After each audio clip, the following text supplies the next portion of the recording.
गगनभरारीचं वेड. कबुतराला गरुडाचे पंख लावता येतीलही, पण गगनभरारीचं वेड हे रक्तातच असावं लागतं. कारण आकाशाची ओढ दत्तक घेता येत नाही. झुंज.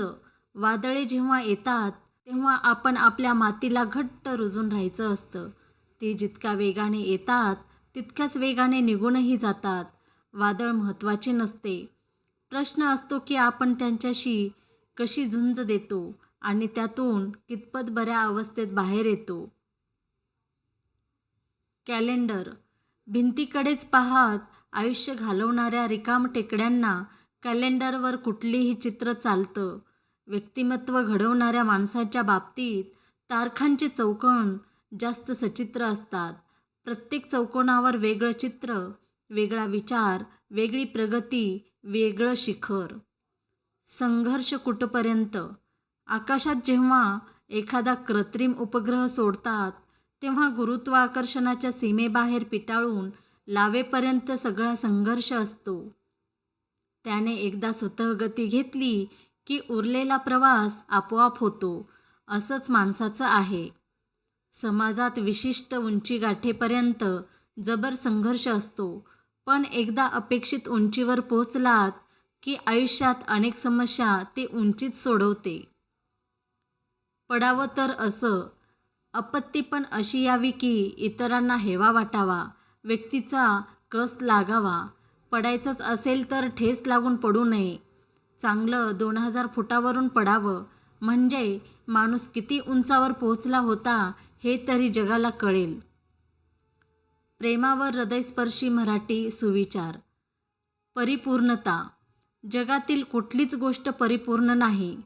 परमेश्वरानं सोनं निर्माण केलं, चाफ्याची फुलंसुद्धा त्यानंच निर्माण केली.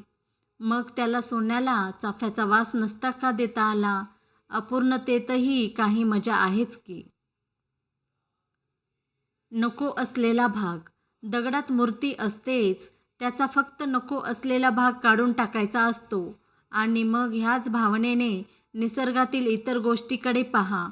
झाडे, नद्या, वारे, आकाश, जमीन आणि शेवटी माणूस. माणसातही नको असलेला भाग दूर करायला शिका. पशु माणसापेक्षा श्रेष्ठ. पशु माणसापेक्षा जास्त श्रेष्ठ आहेत, कारण ते इन्स्टिंक्ट वर जगतात. बेदम वजन वाढले म्हणून घारीला उडता येत नाही किंवा एखादा मासा बुडाला असं कधी ऐकलंय का? समस्या. अनेक समस्या त्यावेळी सुचेल त्या मार्गाने सोडवाव्या लागतात. थोडा अवधी लोटल्यावर मग कायमचा उपाय शोधावा. दूध अचानकपणे म्हणजे आपण तंद्रीत असताना कोणत्या तरी क्षणी लाट अंगावर यावी. त्या वेगाने वर काठापर्यंत येते. चिमटा शोधायला वेळ नसतो. अशा वेळेला पाण्याचा शिडकावा करून ते तिथल्या तिथे शांत करायचं असतं, थांबवायचं असतं. मग सावकाश चिमटा शोधावा, उसंत घेऊन ते खाली उतरवावं. तसंच काहीसं अनेक समस्याचं असतं. प्रॉब्लेम्स कुणाला नसतात. प्रॉब्लेम्स कुणाला नसतात ते शेवटपर्यंत असतात. पण प्रत्येक प्रॉब्लेमला उत्तर असतेच. ते सोडवायला कधी वेळ हवा असतो, कधी पैसा, तर कधी माणसे. या तिन्ही गोष्टी पलीकडचा प्रॉब्लेम अस्तित्वात नसतो. समोरच्याच्या दुःखाचे समाधान. समोरच्याच्या दुःख सांगणाऱ्या माणसाचं जर समाधान करायचं असेल, त्याला दिलासा द्यायची इच्छा असेल, तर तो जे बोलतो त्यातलं 70% तुम्हाला ऐकू येता कामा नये. कारण त्याच्या आयुष्यातल्या दुःखाला पुष्कळदा त्याचा मूर्खपणाच कारणीभूत असतो. तो जेव्हा ऐकू येत नाही तेव्हा सहानुभूती दाखवणं शक्य होतं. तो जे बोलतो ते जर सगळं ऐकू आलं, त्यालाच एक झापड मारावीशी वाटते. आयुष्याचे सुयोग्य व्यवस्थापन. जेव्हा अडचणीत असाल तेव्हा प्रामाणिक राहा. जेव्हा आर्थिक परिस्थिती चांगली असेल तेव्हा साधे राहा. जेव्हा एखादे पद किंवा अधिकार असेल तेव्हा विनयशील राहा. जेव्हा अत्यंत रागात असाल तेव्हा शांत राहा. यालाच आयुष्याचे सुयोग्य व्यवस्थापन असे म्हणतात. पळू नका. प्रश्नापासून नेहमीच पळता येत नाही. कधी ना कधी ते पळणाऱ्याला गाठतातच. पळवाटा मुक्कामाला पोहोचत नाहीत, मुक्कामाला पोहोचतात ते सरळ रस्तेच. पाठीची खाज. पाठीला चमत्कारिक ठिकाणी खाज सुटावी. आपला हात वर पोहोचत नाही व दुसऱ्याला नक्की जागा सापडत नाही, अशी अवस्था जीवनात ही बऱ्याचदा होते. माफी. माफी मागितल्याने तुम्ही चुकीचे होता आणि समोरची व्यक्ती बरोबर, हे कधीही सिद्ध होत नाही. माफीचा खरा अर्थ तुमचं नातं टिकवण्याची लायकी त्या दुसऱ्या व्यक्तीपेक्षा तुमच्यातच जास्त आहे.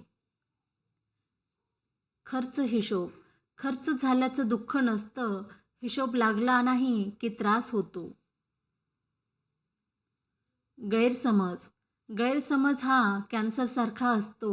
तिसऱ्या अवस्थेला पोचल्यावर तो आपलं स्वरूप प्रकार करतो. शस्त्रक्रिया. भीती, अभिमान. शस्त्रक्रिया होण्यापूर्वी प्रत्येक रोगी घाबरलेला असतो. बरा झाल्यावर शिवलेली जखम तोच कौतुकाने दाखवत सुटतो. अपेक्षा ऐपत. घेणाऱ्याच्या अपेक्षापेक्षा देणाऱ्याची ऐपत नेहमीच कमी पडते. माणूस अपयशाला भीत नाही. अपयशाचं खापर फोडायला काहीच नाही मिळालं तर याची त्याला भीती वाटते. बोलायला कोणीच नसणं यापेक्षा आपण बोललं समोरच्यापर्यंत न पोहोचणं ही शोकांतिका जास्त भयान. कौतुकाची खुमारी. कौतुकाला थोडी हेव्याची किनार असल्याशिवाय त्याला खरी खुमारी येत नाही. वाहतो तो झरा आणि थांबतं ते डबकं. डबक्यावर डास येतात आणि झऱ्यावर राजहंस. सगळे कागद सारखेच, त्याला अहंकार चिटकला की त्याचं सर्टिफिकेट होतं. रातकिड्याचा आवाज. रातकिडा कर्कश ओरडतो, यात वादच नाही. त्याचा त्रास होतो, पण त्यापेक्षाही जास्त त्रास तो कुठे बसून ओरडतो हे सापडत नाही त्याचा होतो. फुगा किती फुगवायचा. एखादा फुगवा फुगवता फुगवता एका क्षणी फुटतो. तो फुटल्यावर समजतं तो किती फुगवायला नको होता. आपण हरवण्यासारखं आयुष्यात जरूर घडवायला हवं, कारण अशा स्थळावर परतताना माणूस राहत नाही, परतून येतं ते चैतन्य.